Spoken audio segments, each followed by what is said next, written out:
우리 5절 말씀을 함께 읽습니다. 사람이 밭에서나 포도원에서 짐승을 먹이다가 자기의 짐승을 놓아 남의 밭에서 먹게 하면 자기 밭에 가장 좋은 것과 자기 포도원에 가장 좋은 것으로 배상할지니라. 아멘. 출애굽기 20장은 우리가 시내산 언약, 우리가 십계명이라고 하는 율법을 모세를 통해서 언약의 백성들에게 계명을 내려 주셨습니다. 그리고 21장부터 23장은 언약의 백성들을 위한 특별 규정을 말씀하십니다. 21장에서는 히브리 종들에 대한 안식년 규정이었습니다. 히브리 종들이 안식년을 맞이해서 자유를 베풀었을 때에 주인에게 또는 주인이 허락했던 여종과 결혼해서 얻은 아내와 자녀들 때문에 충성을 맹세하고 귀를 뚫게 됐던 종들에 관한 규정을 말씀합니다. 오늘 22장에서는 두 가지를 말씀합니다. 1절부터 15절은 배상에 관한 규정입니다. 이 배상을 잘 기억하셔야 됩니다. 이 배상이라고 하는 것. 또 16절부터 31절은 도덕에 관한 것을 말씀합니다. 430년 동안 애굽에 노예 생활하던 백성들입니다. 이제 애굽에서 나온 지 1년도 안 됐습니다. 그런 백성들에게 율법이라고 하는 법을 계시하셨고 그 율법 조항에 따라서 다양한 도덕법을 말씀하십니다. 그 도덕법의 조항들을 보면 무당을 죽여야 된다. 짐승과 음행을 하지 말아야 된다. 나그네를 압제하지 말아야 된다. 고아와 과부를 괴롭게 하지 말아야 된다. 이웃의 옷을 전당 잡혔을 때는 해가 지기 전에 돌려주어야 된다. 이런 사소한 것들까지 전부 세밀하게 말씀하십니다. 지금 광야 생활에도 익숙하지 못한 백성들인데 왜 이렇게 세밀하게 도덕에 관한 규정을 말씀하실까? 또 심지어 배상에 관한 규정을 보면 이게 도저히 납득하기가 어렵습니다. 왜 그렇습니까? 우리가 오늘 이 배상에 관한 이 규정을 좀 세밀히 읽어볼 필요가 있습니다. 노예 근성이 몸에 너무 익숙하게 배어버린 백성들입니다. 그것도 한두 해가 아니라 430년 동안 우리가 이 노예 근성이 오늘 우리에게는 어떻게 적용되느냐? 이게 죄의 근성과 같습니다. 노예 근성이라고 하는 것은 우리에게 죄의 근성과 같습니다. 죄의 이 깊은 뿌리가 쉽게 무너지질 않습니다. 우리 이러한 그 연관성을 갖고 먼저 우리 1절 말씀을 함께 읽습니다. 사람이 소나 양을 도둑질하여 잡거나 팔면 그는 소 한 마리에 소 5마리로 갚고 양 한 마리에 양 4마리로 갚을지니라. 지금 광야 생활한 지 1년도 안 됐기 때문에 애굽에서 나오면서 가지고 나온 가축이래야 뭐 그렇게 많겠습니까? 그런데 소 한 마리를 도둑질하다가 발각되면 소 한 마리에 5배를 배상하려는 겁니다. 양 한 마리에는 양 4마리로 배상하라고 그럽니다. 오늘날도 이 형사법이나 민법에 의해서 이렇게 5배나 4배의 보상하는 법이 흔치 않습니다. 그런데 벌써 이 시대에 어떻게 이런 엄청난 배상법을 말씀하셨을까? 왜 이렇게 가중한 배상을 말씀하시는가? 또 2절과 3절을 보면 도둑이 뚫고 들어오는 것을 보고 그를 쳐 죽이면 피 흘린 죄가 없으나, 도둑이 뚫고 들어온다. 이 당시는 천막 생활일 겁니다. 그런데 천막을 뚫고 들어온다. 천막을 찢고 들어오는데 그를 쳐 죽이면 피 흘린 죄가 없다. 언제? 이건 한밤중에 해가 진 다음에 어두웠을 때에 천막을 찢고 들어와서 그 도둑을 쳐 죽이면 피 흘린 죄가 없지만은 해 돋은 후에는 피 흘린 죄가 있다는 겁니다. 왜? 사람을 식별할 수 있기 때문에. 그래서 도둑은 반드시 배상할 것이나 배상할 것이 없으면 그 몸을 팔아 그 도둑질한 것을 배상할 것이다. 이해가 돼요? 저는 이 말씀을 수십 번을 읽으면서 참 하나님 이상하시다. 이제 아직 광야 생활에 익숙하지 않은 사람들입니다.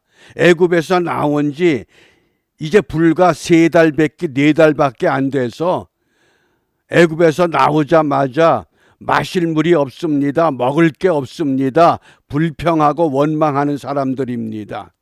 그런 사람들에게 법을 제정하고 규정을 만들어내고 소를 훔치면 5배로 배상해라.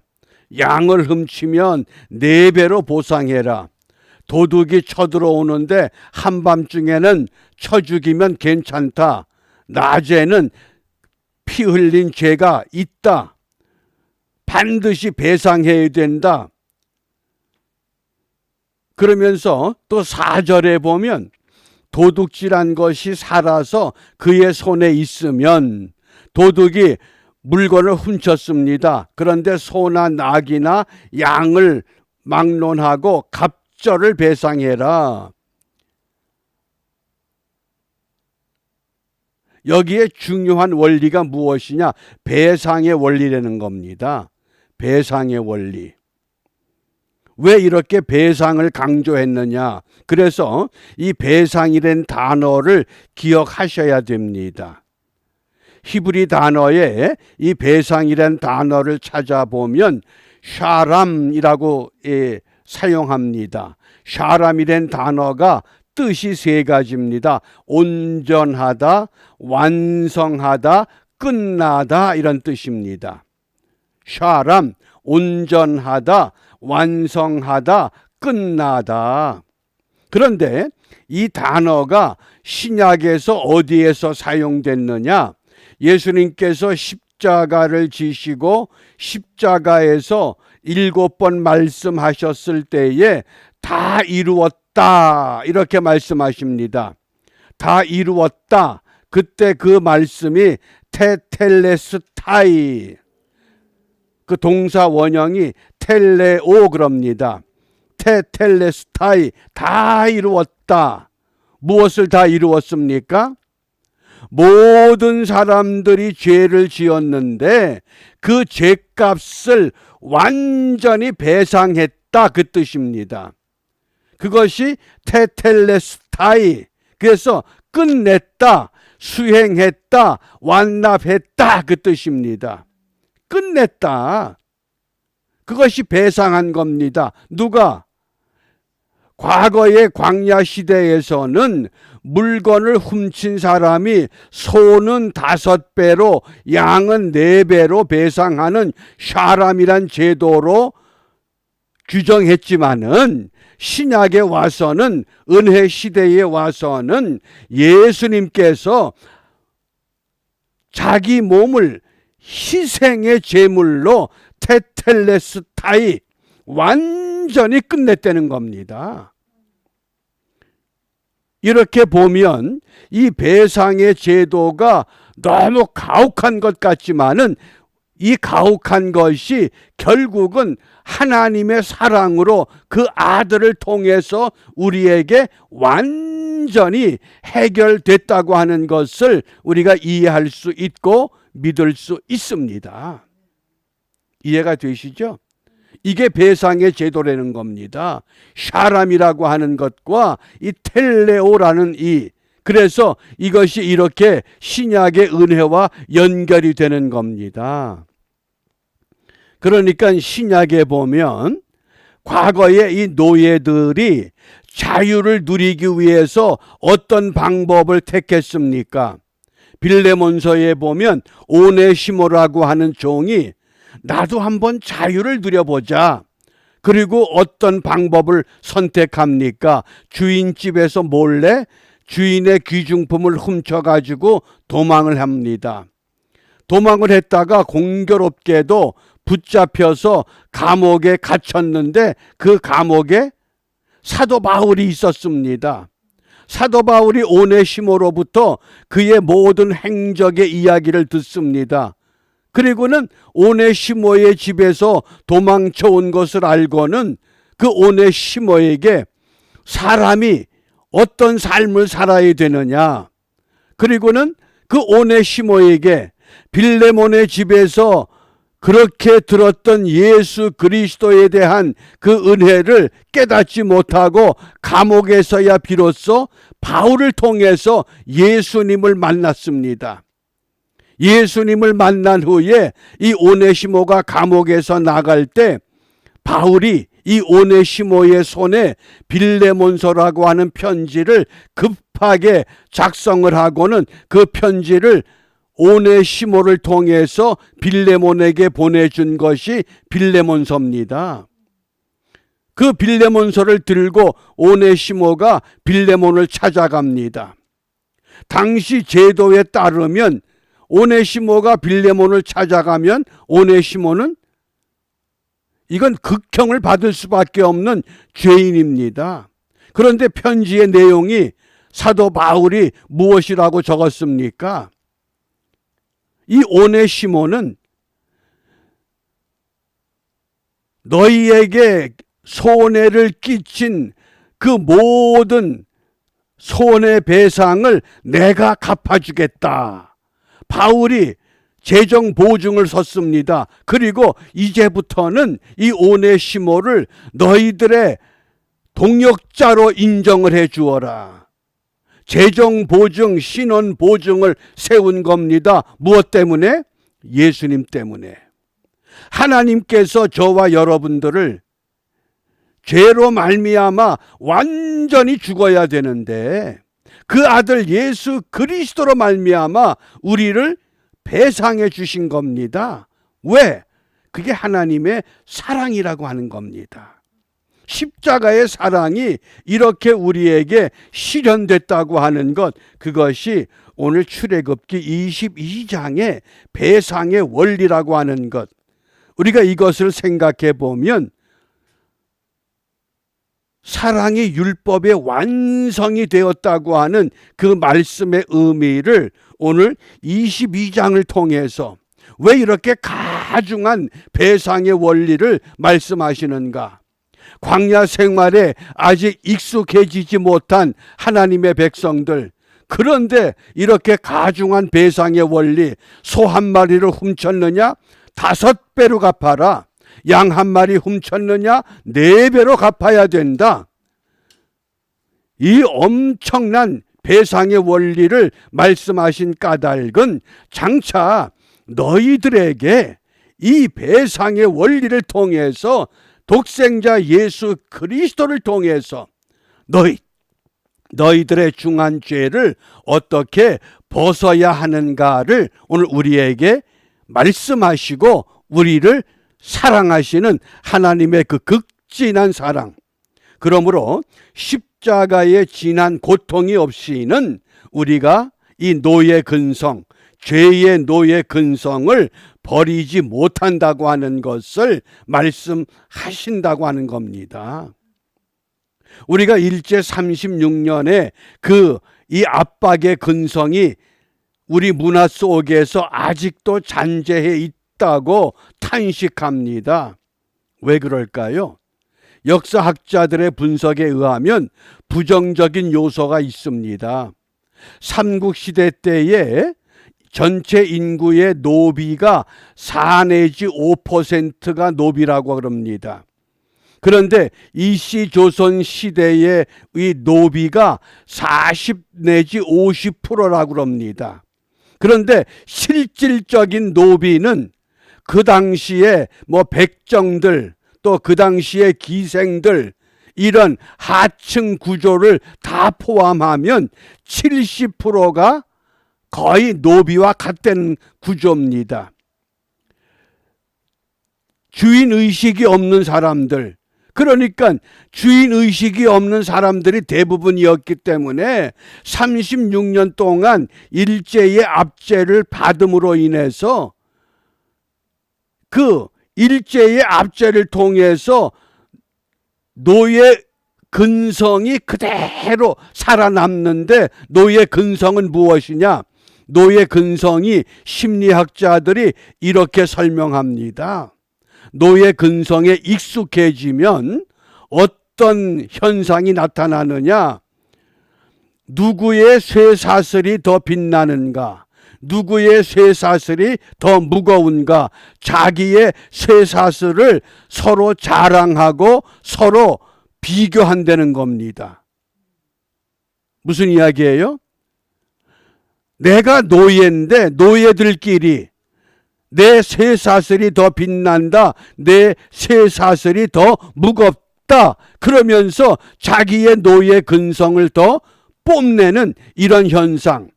그렇기 때문에 역사적인 근거에 의해서 36년이었지만은 우리 민족 속에 이런 잔재의 뿌리가 지금도 심각한 현상으로 남아 있다는 겁니다. 그렇다고 그러면 하물며 430년 동안 노예 생활했던 히브리 백성들에게는 그 뿌리가 얼마나 심각했겠는가. 그래서 오늘 하나님께서 이들에게 이 노예 근성을 해결하기 위해서 무섭도록 가혹한 배상의 원칙을 말씀하고 계십니다. 이러한 말씀을 근거로 해서 우리가 오늘 무엇을 기도해야 되는가? 오늘 본문에 보면 마지막 구절에 이런 말씀을 하십니다. 너희는 나를 섬기는 거룩한 백성이다. 너희들이 노예로 살면서 노예 근성을 가졌지만은, 그러나 너희는 나를 섬기는 거룩한 백성이다. 그래서 오늘 우리가 무엇을 기도해야 하느냐? 거룩한 주의 백성으로 살아가게 하옵소서. 비록 우리가 죄의 근성을 갖고 있는, 죄의 깊은 뿌리가 우리에게 박혀 있지만은 우리를 사랑하셔서 주의 자녀로 우리를 성별해 주신 하나님의 그 은총을 힘입어서 세상의 소금과 빛이 되라고 하셨습니다. 말씀과 기도로 거룩하라고 부탁하셨습니다. 이 말씀을 우리가 부여잡고 오늘도 이 혼탁한 이 거리에 나가서, 혼탁한 삶의 현장에 나가서 세상의 소금과 빛으로 말씀과 기도로 우리가 거룩한 은혜의 삶을 회복하여 하나님의 자녀됨을 보여주고 증거하는 일에 성공하는 우리 모두가 되시기를 주님의 이름으로 축복하며 부탁합니다. 기도합니다. 자비로우신 아버지 하나님, 감사합니다. 우리의 힘으로는 도저히 주님 앞에 나올 수 없었던 저희들, 배상의 원리를 통해서 하나님의 사랑의 구속의 십자가의 은혜를 통해서 하나님의 자녀 되게 하심을 감사합니다. 오늘도 이 은혜 힘입어 주의 자녀로 주님 앞에 나와 싸우니 온종일 이 사랑과 이 은혜를 힘입고 어디를 가든지 주의 거룩한 자녀로 성공적인 삶을 살아갈 수 있도록 약속하신 하나님의 성령으로 우리 한 사람 한 사람 주님 편에 세워주시고 주의 말씀으로 바르게 양육되어 하나님의 자녀로만 승리하는 우리 모두 되도록 저희들의 영과 혼과 육을 새롭게 하시고 강건케 하시고 이 환절기에 한 사람도 낙오되지 않도록 인도하여 주시옵소서. 예수님 이름으로 기도합니다. 아멘.